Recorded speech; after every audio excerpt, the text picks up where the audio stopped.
All right, YouTube Nation watchers, we're gonna start a project here today and have walk through step by step what we're gonna end up doing, and I'll show you here in a minute. But we're gonna be doing the alternator and power steering pump relocation on the 1980 LS swapped Pontiac Trans Am. I'll be back with you in a second here.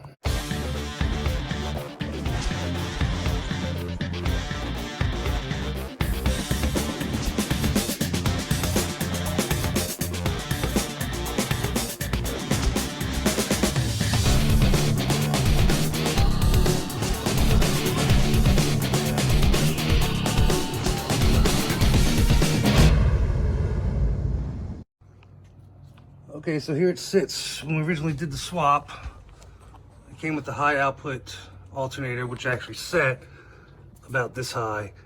Obviously ran into hood clearance issues. Also ran into hood clearance issues with the intake, which is why we went with the car intake. We put the lower amperage output alternator on there because smaller housing. Still don't like it. We have a lot of electronics that run on here. The actual power control module, the electronic dash, the electronic fuel pump. So I'm gonna do a swap to give us a little more clearance. And actually we'll end up dropping the center of the new, well, it'll be the power steering pulley here, but actually down here, between 12 and 13 inches from the center of the crank to the center of the power steering pump pulley. So we'll go ahead and unplug the battery and get some other stuff unplugged, and be back with you guys here shortly. All right, YouTube, here we go. I do have the accessory bracket with the power steering pump and reservoir and alternator pulled off. Trans Am, you see I have the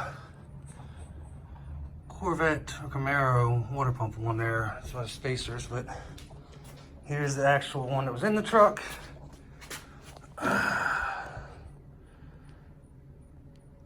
And the actual mount holes, you've got 1, 2, 3, and the one on the bottom. As long as your alternator has the plug and the positive terminal unplugged, disconnected, and you have your power steering lines disconnected, you should be able to pull this bracket out as one. So I'm about to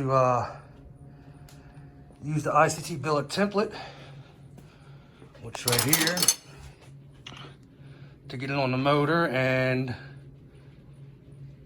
drill the needed hole and thread for the alternator relocation portion of it. I'll be back shortly. All right, so here we go. You see, I do actually have the alternator and the power steering pump relocator kit from ICT billet installed. Really got a little ticked off today because, oh, by the way, if you're using a high output alternator, you gotta drill this hole and tap it. Okay, did. Look at the instructions. Oh, by the way, if you're only using a 2 mounting hole alternator, you gotta get this additional bracket, which is like another $100. But when I bought the kit, I bought it as a kit, and that didn't come with it. So a little disappointed in that fact. Just like the template for drilling and tapping that hole.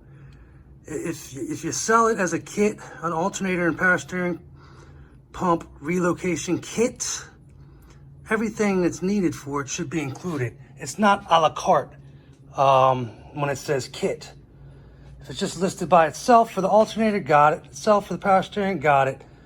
But as a kit, I was a little disappointed. So I've got it in there just to make sure everything was good to go. Still can't start it up yet because, other than I didn't put my power steering pump pulley on, I've got to go order another bracket that wasn't mentioned in stuff I would need for this because I'm using the high output alternator with the 2 bolts, mounting bolts instead of 3.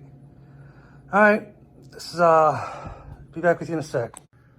All right, viewers, that was installation of the kit. It said, there's many videos out there how to actually put them in. I just want to keep you guys up to date with the Trans Am and where we're going. Like I said, I still have to order that other bracket. I have to tap that hole about a 1/4 inch deeper. The power steering pump and reservoir were a pain getting in there because they're hitting the bracket and they're hitting upper control arm. So I had to tweak the line a little bit, get them in there, but they're in there. I'll be able to send you an update and let you know, let you all know when I expect that bracket, because when I looked at the back, I also realized the alternator, the back lug on it for the positive terminal is actually sitting on the motor mount. That bracket pushes it out just a little further to give that clearance.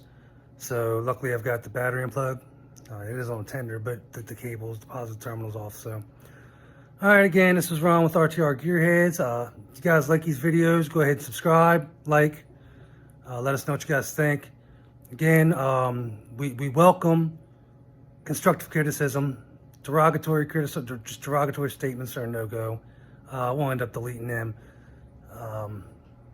just because we're not even gonna acknowledge stuff like that with replies. So again, Ron from RTR Gearheads, thanks for watching.